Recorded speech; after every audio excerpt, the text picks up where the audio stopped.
ever feel like certain birthdays just have a certain dot vibe?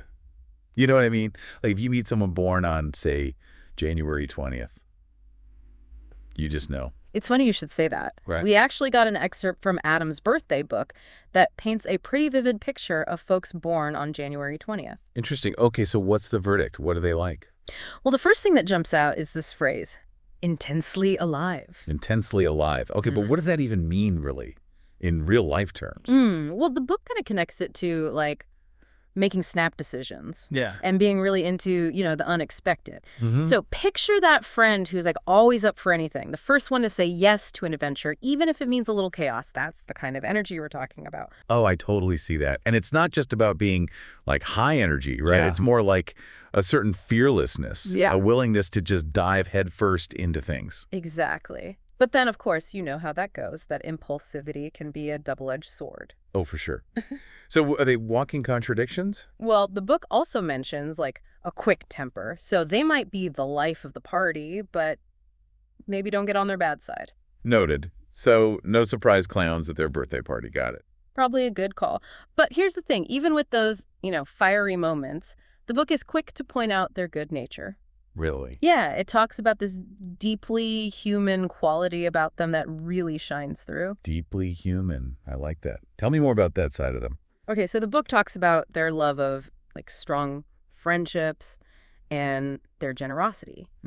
And get this, their ability to forgive easily. Wow. It's like they feel everything so intensely, the highs and the lows, but at their core, there's this huge well of empathy. That's really interesting because the book also mentions a tendency towards being naive. Oh, right. It's almost like because they feel things so deeply, they're more susceptible to being hurt or taken advantage of, You're totally right. It's like their heart is always on their sleeve, which is both a strength and a vulnerability. For sure. It makes them seem really authentic, though, don't you think? 100%. Yeah. Okay, so we've got these January 20th folks.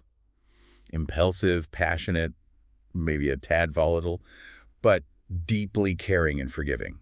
And to top it all off, they have a wicked sense of humor.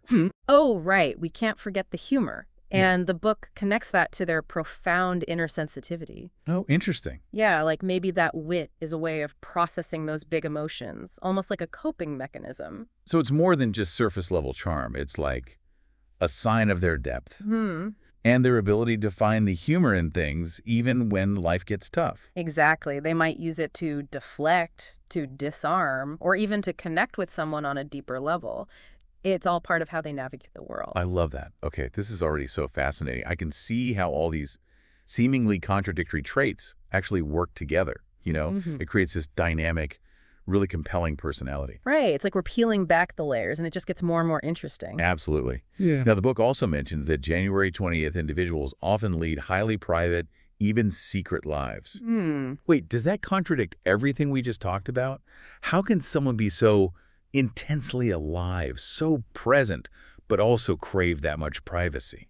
It's a great question. And yeah, it might seem a little counterintuitive. Right. But even the most extroverted people, they need time to recharge and process, Oh, right? that's 100%. So it's like maybe they have this really rich inner world that they kind of keep separate from the public persona.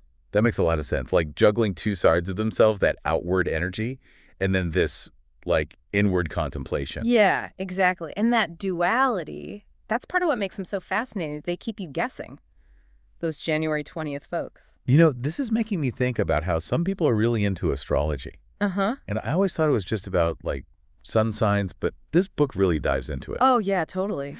Like for January 20th, it brings up numerology and this whole lunar influence thing. It gets really interesting, all those extra layers. Yeah, that's kind of where I get lost. It mentions the number 2, the moon, Capricorn, Ani, Aquarius. Like, how does that all fit together? Okay, so let's start with that number 2.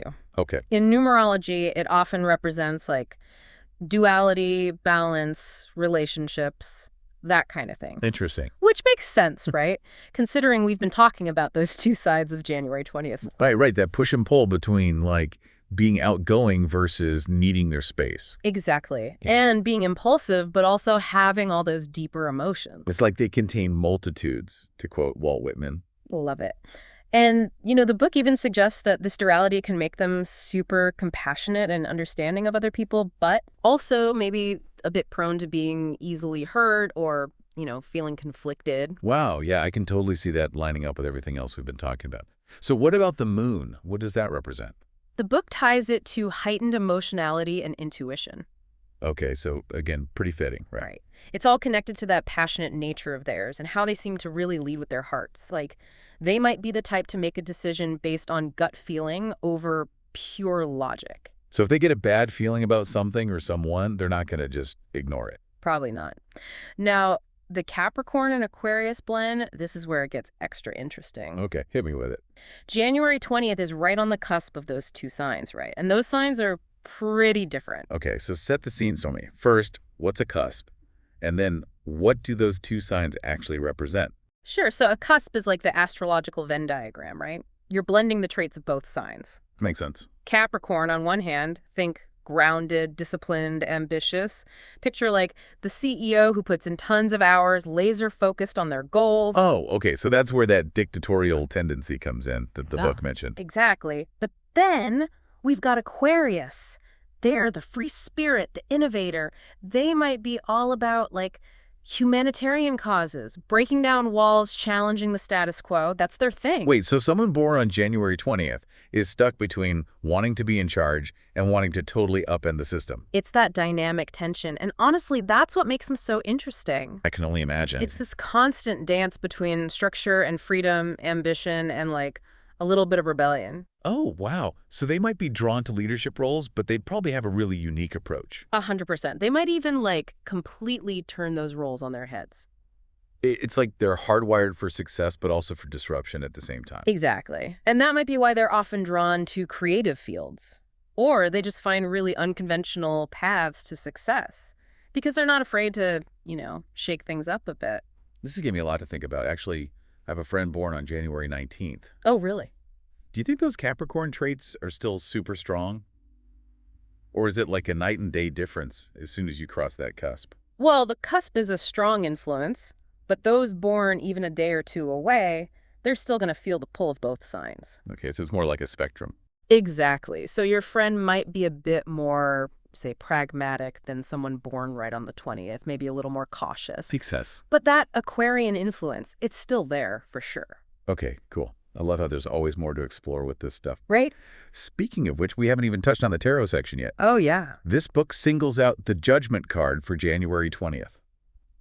Not exactly your average birthday card message. Not quite. It's kind of fitting, though, don't you think? Yeah, how so? Because the Judgment card is all about, like, accountability, awakening, new beginnings. Whoa, okay. It's about understanding the consequences of your actions and embracing transformation. That's some heavy stuff. Yeah. But it does make sense with everything else we've been talking about, right? Like that intensely alive thing and how they can be impulsive. Yeah, exactly. And it even ties in with the book's advice to look before you leap, Which, for a January 20th, that's huge. So it's basically a cosmic wake-up call. Right. Like a reminder that, yeah, passion and energy are great, but you got to use them wisely. It's like the universe is saying, listen up, January 20th. You've got all this potential, this amazing energy. But learn to rein it in sometimes. Exactly. And the Judgment card is also about seeing things with fresh eyes, right? Like taking a step back. Oh, that's interesting. And when you look at all the advice the book gives for January 20th, it all kind of clicks. Like it talks about being more patient and allowing other people to, express themselves. Yeah. It's almost like a roadmap for those areas where, maybe they need a little nudge. Totally. It's like, okay, sure, your impulsivity is exciting and all, but learning to pause, to really listen, that's next level stuff. I love that. Yeah. It's about taking all that raw energy and actually like channeling it. So it benefits not just them, but everyone around them too. Okay, that makes a lot of sense. Now, we've talked about the Judgment card, but what about this meditation section I see here? Oh, right. Is that like a cosmic affirmation or something, specifically for January 20th? You could say that. It's really just one phrase. It says, the words "I can't" are best used sparingly. Wow.